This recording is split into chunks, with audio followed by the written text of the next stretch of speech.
Antes de entrar a discutir la responsabilidad social empresarial y el desarrollo sostenible, es importante ubicarnos en el contexto en que todo esto ocurre.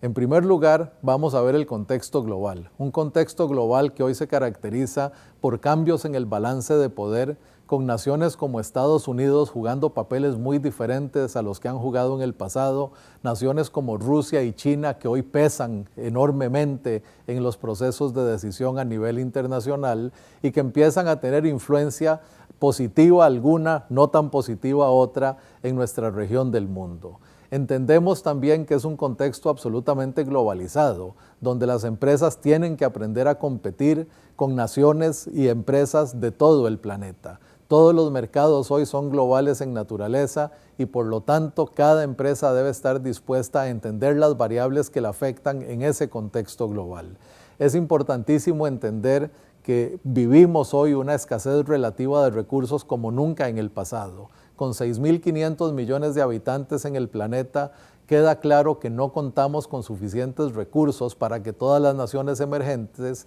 alcancen niveles de bienestar similares a los de las naciones desarrolladas. Esto es un gran reto porque cada día se incorporan más nuevos consumidores, sobre todo en Asia, en China, en India, a la dinámica de consumo del mercado. Cada día somos más efectivos en sacar gente de la pobreza, pero a la misma vez el crecimiento demográfico continúa de tal manera que la presión sobre los recursos naturales aumenta por partida doble, por el incremento demográfico por un lado y porque cada vez hay más consumidores que exigen mayores niveles de acceso a diferentes bienes y servicios. Queda muy claro, sin embargo, que tenemos capacidad de respuesta y que si la hacemos bien vamos a resolver estos problemas. Una parte importante de la respuesta es el desarrollo científico y tecnológico que hemos alcanzado hoy. Otra parte es el despliegue de una sociedad civil organizada, comprometida, especializada y que cada día genera nuevas respuestas a los retos que nos imponen la sociedad y el ambiente.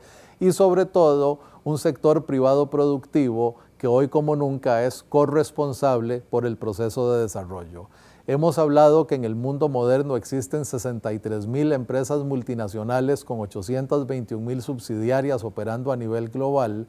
y que ellas son hoy responsables irremediablemente por la mayor parte del consumo, por la mayor parte del comercio, por la mayor parte de la inversión. Y en este sentido el sector privado tiene que entender que en este siglo XXI el desarrollo sostenible solo será posible si acepta una plena corresponsabilidad porque se dé. Debemos además ver hoy el contexto regional y es un contexto regional que se nos ha complicado enormemente. Hoy en América Latina se reconoce que 192 millones de personas viven bajo la línea de pobreza cuando lo medimos por el ingreso, pero cuando lo medimos por método de carencia, aquellas personas que no tienen acceso a vivienda, salud, educación, representación y tantas otras formas de exclusión que nos encontramos, llegamos a la conclusión de que la pobreza real en América Latina es más bien de unos 250 o 260 millones de personas, prácticamente el 50% de la población. Todo esto además acompañado de situaciones que cada vez se nos hacen más complicadas, por ejemplo en el campo ambiental, donde la congestión de tráfico, la contaminación del aire, la contaminación de los ríos, el manejo de los desechos sólidos, se convierten en problemas no solo difíciles de solucionar, sino que no tenemos los recursos y la capacidad de enfrentarlos efectivamente y por lo tanto pasan a ser una realidad complicada con la cual cada uno de nuestros ciudadanos, de nuestras familias, de nuestras comunidades y de nuestras empresas tienen que aprender a lidiar. Hemos llegado al punto donde las brechas sociales son de tal magnitud que ya no solo no tratamos de resolverlas, sino que aceptamos que debemos separarnos y por eso no es infrecuente encontrar en las ciudades de América Latina grandes tapias rodeando las casas de la clase media y de la clase alta, muchas veces con alambre de navaja, que son un símbolo de cuánto temor y cuánta distancia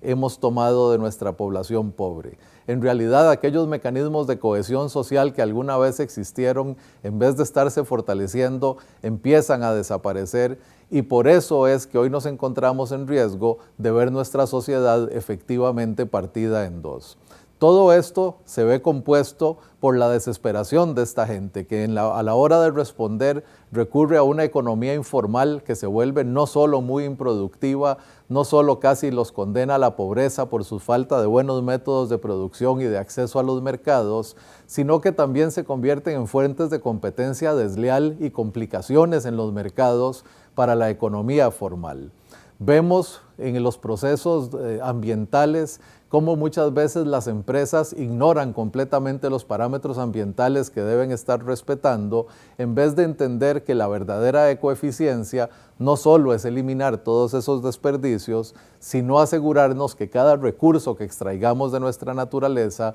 alcance el valor agregado más alto que sea posible.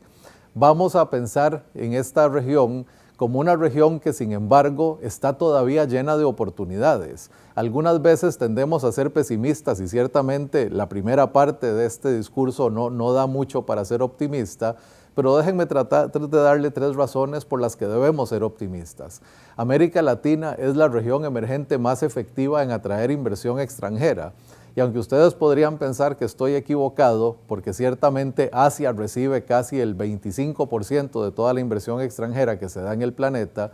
la verdad es que en términos per cápita, Asia recibe el 25% en una región del mundo que significa el 60%, que representa el 60% de la población del planeta. En América Latina, precisamente nuestra más grande ventaja es representar solo el 8,5% de la población del planeta y por lo tanto, recibiendo un 14% de la inversión extranjera, realmente estamos recibiendo una porción más grande que lo que nos correspondería en términos demográficos. Somos inmensamente ricos en recursos naturales per cápita. Si bien es cierto en el pasado estos recursos naturales los hemos vendido como materias primas y por lo tanto no hemos sido ecoeficientes en su explotación, estamos aprendiendo poco a poco a agregarles valor por medio de funciones de diseño, aumentando la productividad,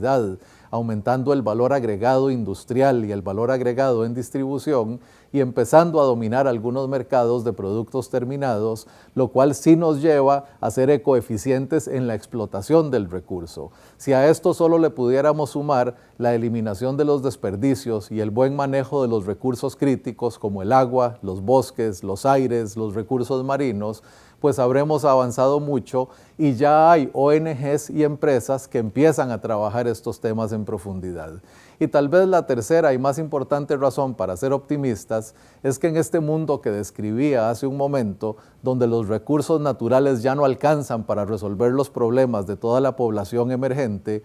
en América Latina es diferente, porque en América Latina los recursos sí nos alcanzan para que todos podamos llegar a un alto nivel de bienestar. Y en este sentido, si bien es cierto, debemos pensar en el desarrollo sostenible y la responsabilidad social como obligaciones del sector privado, como corresponsables que somos del proceso de desarrollo, pues en el caso de América Latina debemos hacerlo con gran ilusión, porque esto significa también que vamos a poder llegar a satisfacer todas las necesidades de toda nuestra población. Para responder a estos retos y oportunidades, tanto en el INCAE, en el Centro Latinoamericano para la Competitividad y el Desarrollo Sostenible, como en las organizaciones de Viva Trust, a la cual hoy represento, hemos concebido un marco conceptual con 6 partes. La primera parte es precisamente la creación de riqueza, porque no es posible que teniendo tantos recursos naturales per cápita y teniendo la dinámica económica global, en América Latina no estemos enfocados realmente a crear muchísima riqueza que nos permita trasladar recursos a funciones sociales, a funciones de desarrollo humano, a funciones de innovación, desarrollo productivo, que nos permitan a todos alcanzar ese alto estándar de vida. Y por lo tanto, cuando hablamos de la creación de riqueza, estamos pensando en la inversión privada, en la generación de empleo, en la promoción de la pequeña y mediana empresa, en promover el emprendedurismo joven. De una forma muy clara queremos también el comercio internacional que nos permita participar de lleno en los mercados globales y además hacerlo con base en un alto valor agregado y una creciente innovación, empezando a mover nuestras economías de una economía agrícola, minera y explotadora de recursos de bajo valor agregado a economías mucho más de servicios, mucho más de manufactura, que se basen en conocimientos, en inversión, en innovación y en tecnología para avanzar la causa del desarrollo.